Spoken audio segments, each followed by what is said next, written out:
Lawrence கால்பர்க் ஒரு மனுஷனோட ஒழுக்க வளர்ச்சி, அதாவது மாரல் டெவலப்மெண்ட்டை 6 ஸ்டேஜஸா பிரிக்கிறாரு. அந்த 6 ஸ்டேஜஸ அவர் 3 நிலைகள்ல வைக்கிறாரு.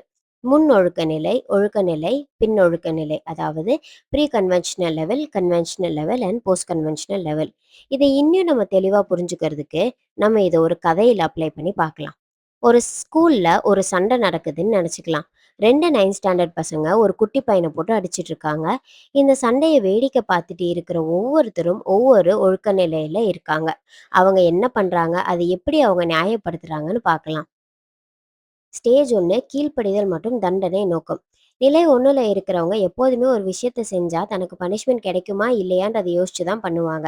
கார்த்தின்ற இந்த பையன் அவன் ஃப்ரெண்டு அடி வாங்குறத பார்க்குறான். ஆனா அவனுக்கு ஹெல்ப் பண்ணுனா சார் அவனையும் சேர்த்து பனிஷ் பண்ணிருவாங்களோன்னு பயந்துட்டு அமைதியா இருக்கிறான்.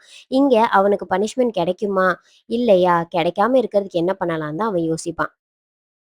ஸ்டேஜ் 2 தனிநபர் வாதம். நிலை 2ல இருக்கிற நிலான்ற இந்த பொண்ணு இந்த பையனுக்கு ஹெல்ப் பண்ணுனா, அவளுக்கு என்ன கிடைக்கும்னு தான் யோசிப்பா.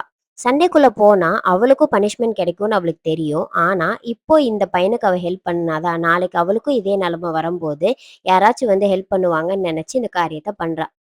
ஸ்டேஜ் 3 நல்ல பையன், நல்ல பெண் அப்படின்னு பேர் வாங்குற நோக்கம். நிலை 3ல இருக்கவங்க மத்தவங்க என்ன நினைப்பாங்கன்னு யோசிச்சு தான் பண்ணுவாங்க. இந்த ஸ்டேஜ்ல இருக்கிற ஷீலாக்கு ஹெல்ப் பண்ணணும்னு தோணுது. ஆனா, யாருமே சண்டைக்குள்ள போகாதனால, இவ மட்டும் போனா இவள ஒரு மாதிரி பார்ப்பாங்கன்னு பயந்துட்டு அமைதியா இருக்கிறா. நான் ரொம்ப நல்ல பொண்ணுங்க, ஊரோட ஒத்து போவேங்க அப்படின்னு காட்டிக்க நினைக்கிறா இவ. ஸ்டேஜ் 4 சட்டம் மற்றும் ஒழுங்கு நோக்க நிலை. இந்த நிலையில ரூல்ஸ் அண்ட் மேலதிகாரிங்க என்ன சொல்றாங்களோ, அது நம்மளோட நல்லதுக்கு தான் அப்படின்னு சொல்லி அதை ஃபாலோ பண்ணுவாங்க. இப்போ இந்த சண்டைய பார்த்துட்டு இருந்த பிடி சார் நடுவுல வந்து, ஸ்கூல்ல சண்டையெல்லாம் போடக்கூடாது அப்படின்னு சொல்லி பிரிச்சு வைக்கிறாரு. எல்லாரையும் பிரின்சிபல் கிட்டயே கூட்டிட்டு போறாரு. இந்த ஸ்கூலோட டிசிப்ளினை மெயின்டைன் பண்றது அவரோட கையில தான் இருக்குன்னு அவரு நம்புறாரு. ஸ்கூல டிசிப்ளினா வைக்கணும் அப்படின்றதுக்காக அவர் என்ன பண்ணலாம் அப்படின்றத மட்டும் தான் அவரு யோசிப்பாரு. ஸ்டேஜ் 5 சமூக ஒப்பந்த நோக்க நிலை. இதெல்லாம் மிஸ் ஜெஸ்ஸி ஜன்னல் வழியில பார்த்துட்டு இருக்காங்க. அவங்களுக்கு தெரியும் ஸ்கூல்ல சண்டை போடக்கூடாது, அது தப்புன்னு.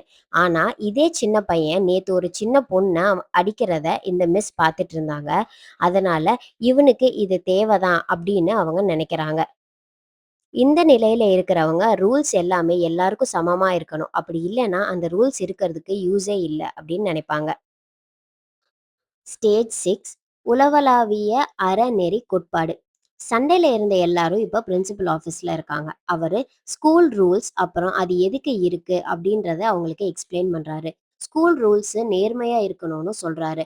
ஆனா சில நேரங்கள்ல நீதி கிடைக்கணும் அப்படின்னா சில ரூல்ஸை மீறி தான் ஆகணும்னு சொல்றாரு.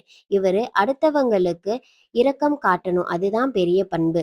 எப்போதுமே ஒரு விஷயத்த மத்தவங்க இடத்துல இருந்து நம்ம யோசிச்சு பார்க்கணும். அப்பதான் அவங்களும் தனியா விடப்பட மாட்டாங்க அப்படின்னு அவங்களுக்கு புரிய வைக்கிறாரு. இந்த நிலையில இருக்கிறவங்க, நான் நீதிய நிலைநாட்டுறதுக்காக என்ன பண்ணணும் அப்படின்றத மட்டும் தான் முதல்ல யோசிப்பாங்க. முன்னொழுக்க நிலை ப்ரீ கன்வென்ஷனல் ஸ்டேஜ். கார்த்திக்கு தண்டனை கிடைக்கக்கூடாது. நிலாவுக்கு தன்னை தானே காப்பாத்திக்கணும். மத்தபடி இவங்க 2 பேருக்கும் சமூக அக்கறைன்னு எதுவும் இல்ல. இங்க ஒழுக்கம் என்பது தண்டனையிலிருந்து தப்பிப்பதற்கும், வெகுமதிகளை பெறுவதற்கும் மட்டுமே இருக்குது. இது குழந்தைகள் மத்தியில காணப்படும். ஒழுக்க நிலை இங்க ஷீலாவும் பிடி சாரும் தான் கூட இருக்கவங்க தங்களை எப்படி பார்க்கணும் அப்படின்றத யோசிச்சு தான் முடிவெடுக்கிறாங்க. இந்த சமுதாயத்துல நல்ல பிள்ளை என்று பெயர் எடுக்க என்ன செய்யணும்னு முயற்சி செய்றாங்க. இது இளம் பருவத்தினர், அதுக்கு கொஞ்சம் வயசு ஜாஸ்தியானவங்க மத்தியில நம்ம நிறைய பார்க்கலாம். பின்னொழுக்க நிலை போஸ்ட் கன்வென்ஷனல் லெவல்.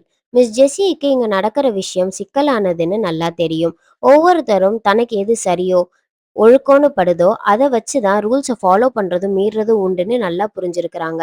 இன்னொரு சைடில் ஹெட் மாஸ்டர் சமூக விதிகளை தாண்டி மனிதநேயம், நீதி அப்புறம் தனிப்பட்ட மனசாட்சிக்கு முக்கியத்துவம் தராரு. அவரை பொறுத்த வரைக்கும் ஒழுக்கம் ஒரு இலக்கை அடையும் வழி இல்ல, ஒழுக்கம்தான் இலக்கே அப்படின்னு நினைக்கிறாரு.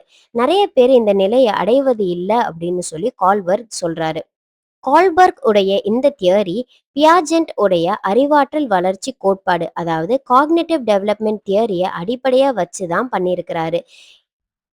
இதுக்காக கால்பர்க் ஒரு 10 12 வயசு இருக்கிற பசங்கள்ட்ட ஒரு சூழ்நிலையை கொடுத்து அதுல எது கரெக்ட், ஏன் அது சரி அப்படின்னு நியாயப்படுத்த சொன்னாரு. அவங்க சொன்ன பதில வச்சு அவங்க எந்த நிலையில இருக்காங்கன்னு அவரு முடிவு பண்ணாரு. இதே நிலைமையில நீங்க இருந்தா என்ன பண்ணுவீங்க? த ஹெனிஸ் டைலமா. ஒரு பெண் தன்னோட மரண படுக்கையில இருக்காங்க. அவங்கள காப்பாத்துறதுக்கு தேவைப்படுற மருந்து ஒரே ஒரு மருந்தகத்துல தான் இருக்குது. ஆனா, அந்த மருந்தாளர் அந்த மருந்த 10 மடங்கு விலை சொல்றாரு. ஆனா, இந்த பெண்ணோட கணவர் யார்கிட்டயாவது கடன் வாங்குனா கூட அந்த காச ரெடி பண்ண முடியாது. அதனால அவரு அந்த மருந்தாளர்ட்ட போயி, அந்த மருந்த பாதி காசுக்கு கொடுக்க முடியுமா? அப்படின்னு கேட்குறாரு. பட் அதுக்கும் அவரு குடுக்க முடியாதுன்னு சொல்லிர்றாரு.